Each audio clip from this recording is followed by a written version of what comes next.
You comment, we respond.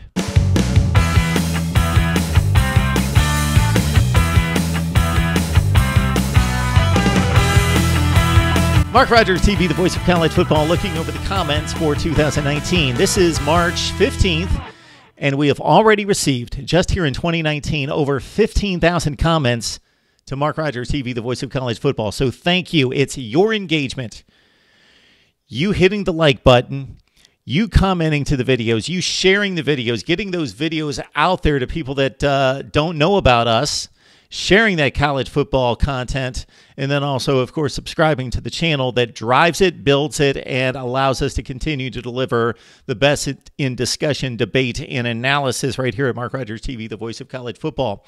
I am going to be responding to comments over the past couple months that deal with Miami football, and I'll be back to comment on other teams and respond. So if you're a fan of another team, kick back, don't worry, and I will be responding to your team as well. Let's get to the Miami comments right now. And we have to start out the segment by paying homage to the great George, who supplies us with the most comments here at Mark Rogers TV, the voice of college football. George is a Gators fan, so Miami fans, buckle up, take the hit here, listen up, and then you can respond, of course, to George. George supplies not just the most comments, but probably the most hilarity here in dealing with college football and his skewed opinion of what's going on.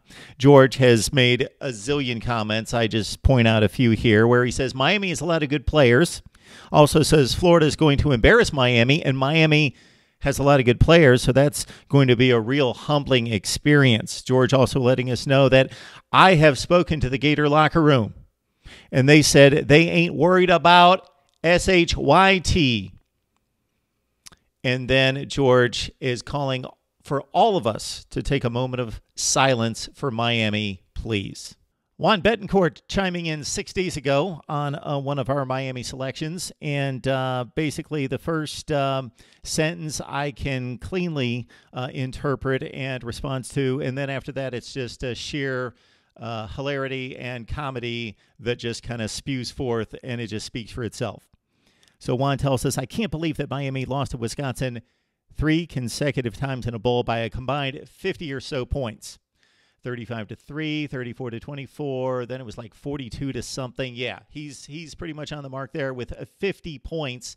Now, of course, 2 of those games played in back-to-back years. That's quite embarrassing for Miami. Not that they lost to a really good program twice, but this second game at 35-3, they obviously got too cold at the Pinstripe Bowl on New Year's Eve or whenever it was played just prior to New Year's Day, and were too cold and didn't show up and compete, and were beaten by a Wisconsin team. They couldn't beat anybody in the Big Ten by 32 points, but they certainly whipped up on Miami. Last year, Miami held a lead. Wisconsin came back and beat them in their own stadium, where Miami didn't lose a game the entire season, and the Badgers won that 34-24. Now, going back about 10 years, I believe that was in the Tangerine Bowl, the Russell Athletic Bowl, whatever we called it at the time. The game in Orlando, and Wisconsin had its way. I believe the score was actually 20-14, if I recall correctly. Okay, that's the nuts and bolts football. Then it gets fun after that. Juan then says, get serious. With the incompetence of Munchkin Don Shalala, BS Master Lemming, Paul D, and Yahoo Slick Arse, Phony Shallow Kirby Hocut, anything is possible. We've got Devin Poindexter with a very rational statement, logical, based on fact right here, and it goes to all Miami fans who believe that this is an elite program. How Miami ain't ever win in the ACC. How can they be the cream if they lose to Duke in football, which they did, of course, last season, in addition to losing 4 games in the ACC. Miami's been a marginal program in the ACC Coastal Division. They won the division one time in 2017. Otherwise, we see what Miami has done, or actually what they've failed to do. They have been a top 30 to 35 program since the early 2000s. That is the truth. Those are the facts. That is the bottom line of Miami football, and it's been going on for a long, long time. Regardless of who's been the head coach, they have been a marginal football team that has a great storied tradition and the biggest burst of winning we've ever seen in the history of college football from 1983 through 2002. Then it all went flat. The NCAA took care of business, and Miami's not been able to recover. They have not made the right hires. They have taken rosters that have been ranked in the top 15 in the nation and produced a lot of 5-loss teams. That's been Miami football. We thought it turned around through the first 10 games of 2017. That was a bit of a mirage.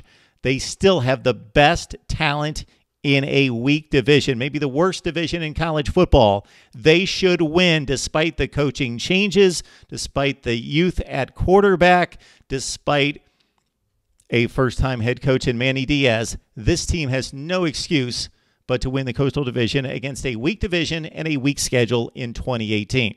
We appreciate Timberwolf supplying us with a ton of comments, not just on Miami, but all of college football across the board. Timberwolf chiming in on our video in which we compared Florida State and Miami in terms of a spring football analysis right here. Timba letting us know our quarterback, meaning Florida State, whether he is good or bad, started 13 games already. James Blackman. Miami is a coach that's never been a head coach before, although it looked like Willie Taggart was never a head coach prior to 2018 either. Y'all are praying Tate Martell gets a waiver. Why? N'Kosi Perry ain't it? Tate isn't any better. Now, Timba, how do you know Tate Martell's not any better than N'Kosi Perry? And how do you know that N'Kosi Perry will not improve like most quarterbacks do between his freshman and his sophomore season? So N'Kosi Perry is a very talented player. The jury is still out on his production, especially considering the prehistoric offense that he had to run, getting yanked back and forth from the sideline and the bench, on the field, back and forth. Is he starting, not starting? He came into the game, he gets yanked, back and forth. More stability at the head coaching position and more commitment to him is going to make Perry better this season. Also, Tate Martell could be a really good quarterback in the future. We have yet to see that. He definitely has the ceiling. Timba says, overrated and runs from competitors. He went to Miami thinking he would meet the least resistance to getting on the field, not because he's a diehard Miami lover. He will transfer again if he doesn't get to play. But yes, we are far better at this point in time than you all. Florida State 5-7 only played 2 good games last season. That would be against Wake Forest and winning by 3 touchdowns and beating Boston College by 1 point at home. Otherwise, 10 awful performances from Florida State. Miami, a lot of bad and uneven performances against inferior talent, but they did beat Pitt by 3 touchdowns. They did win some other decent games against some decent competition, like Toledo. And they actually won the head-to-head, of course, in losing by 20 points, coming back to beat Florida State by 1 point. So no Florida State fan has much to say about Miami football right now in losing 2 consecutive times and in only winning 5 games while Miami won 7 last season. So, yes, we can say all we want about what's going to happen in the future, but for right now, Willie Taggart needs to show us that he can handle a Florida State program. He has made a wreck out of the offense, and possibly Ed Briles can fix that.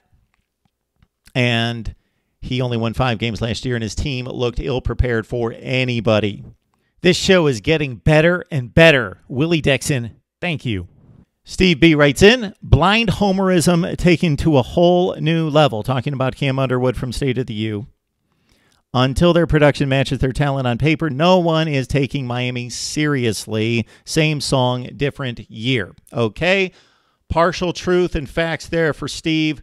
Then he gets his response to Cam's take on Miami football and football status. Currently wrong. Okay, Steve, you're right. Miami continues to claim to be elite. They are not. Okay. They haven't been elite since they stepped off the field in 2003. All right. They do have the best talent on paper. They have only converted that to a division championship once. So since Virginia Tech had arguably the best talent in the division going back close to 10 years, Miami has been the team with the best team on paper. That's not even debatable. Look at the recruiting rankings, what we know of the talent moving on to the NFL. They have had the best talent. The best talent doesn't always win. Miami's been proof of that. All right. So in regards to your take that it's same song, different year, until Miami proves you wrong, absolutely, Steve. You are right on the mark. In terms of Cam's blind homerism, I don't see it at all. I have a conversation with this guy right here every week, and he cuts it about as straight as you possibly can for a fan and alum of the university. Got to take that into consideration. You're always going to have an automatic bias for the team that you love, and especially if you've got ties to them from going to school there and graduating there. Over the past several weeks, we've done a number of videos in which we have looked at recruiting rankings and how they have translated to on-the-field success and results. Damian Hernandez is responding to one of our videos concerning Miami's recruiting rankings and competing for the ACC championship. He says, I did my own blue chip ratio calculation.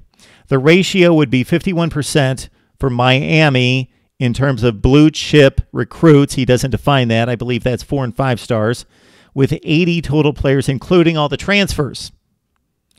Title contenders. Now, you got to define that for us, Damian. Title contenders are usually in the 58 to 62% range. Miami still has a way to go, but the talent gap is closing for them.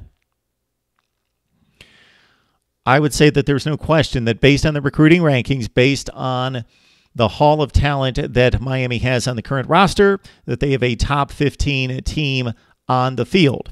But those players have to be developed. The coaches have to do the job in developing the players, inspiring the players, and, of course, game planning against the competition. Miami coaches, by and large, have failed to do that for the last 15 years, and Mark Richt, the most recent example of that in 2018. So the talent gap, I don't necessarily think is closing. I think Miami's always been there in regards to the talent. Yes, Mark Richt had 2 classes that ranked higher than most Miami classes have for quite some time, but of course they dropped back in regards to their recruiting haul for this past season because of Mark Richt failing. Manny Diaz rallied the class, brought in some transfers, and supplemented that talent. Damian's letting us know that they still have a ways to go in terms of competing for championships in the ACC and both nationally, which is pretty much, by and large, the same thing right now with Clemson on the other side of the conference. Miami, yes, has a ways to go, but this talent recruited in the top 10 to 15 in the country should produce 9 to 10 wins. Iron Cross, we love your contribution, love your comments to the channel. You've been watching for quite some time. I'm interested in what you have said right here in response to my video, which was titled, Can Miami Compete for the ACC Championship? And in parentheses, what does that even mean? And you'd have to watch the video to see what I mean in asking that question. Pitt, of course, lost 7 games last year, went 6-2, won the Coastal Division, came within 60 minutes of winning the ACC Championship. But did they truly compete for the ACC title? Okay, back to Iron Cross's comment from a week ago. In response to my question, can Miami win the ACC championship or compete for the ACC championship? Iron Cross says no in capital letters. Then he says, everyone is sick of Miami, and you're, meaning me, Mark Rogers TV, the voice of college football, the voice of college football, is perpetuating the problem. I have explained this a number of times. This is my approach to content creation and delivery for you, the viewer, here at the Voice of College Football. I aim to cover all of college football equally, meaning if we started with a fresh slate and started the 2019 season not having any assumptions about who's good and who's not good, I would look at every game exactly the same and every team exactly the same until the cream rose to the top, and then the bottom feeders proved that they're no good. But I would love to cover Kansas just as much as Clemson. However, there is practicality to the situation. People want to see about Clemson. They want to hear about Clemson, Ohio State, Alabama, Georgia, Miami, and some others. There's a popularity factor that I need to serve. My viewers want to hear about Miami. They want to hear about other programs. I'm going to deliver that content. At the same time, I'm going to balance it out. If nobody watches the Washington State videos, but they are 10-0, I am still going to talk Washington State football because my aim and my vision is much bigger than what we currently have. There are Washington State football fans out there. They just haven't found me, but I am still going to serve and deliver the content because I'm going to bring those folks in. So I have to play both sides. I have to, number one, speak to the teams and the topics that are relevant and that matter. Number two, I have to speak to what the audience, what you viewers want to see, and that is plain to see by the number of views to each video. And then number three, I have to continue to strive to cover the teams and the conferences that don't have the mass appeal for me, but I know that there's an audience out there because the goal and the dream and the big vision is to bring those people in. Unplugged since 97, responding to another Miami video, says that the Canes schedule is a joke. Yes, but it will be 9-3 and a second place finish for them. This is Unplugged since 97, saying that UVA, I'm cleaning up the typos, will beat Miami and take the division. Plus, Miami has to play at Florida State, at Pitt, and Florida. Florida, won't be as good, but they will at least be solid. The top dogs in the league are Clemson, Florida State, and Virginia.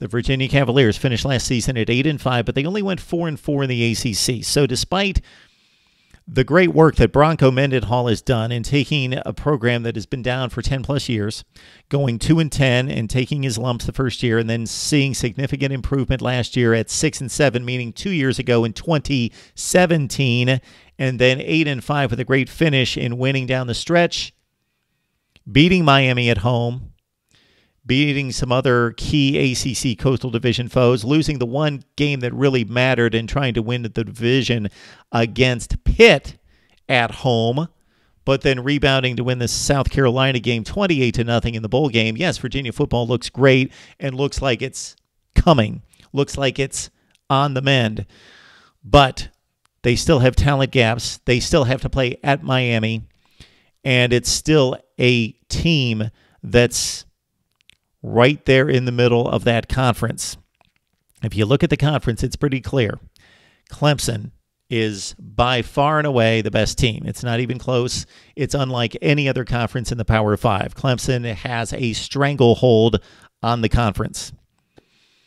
All right, then after that, it's anybody's guess as to who is the second best team in the ACC.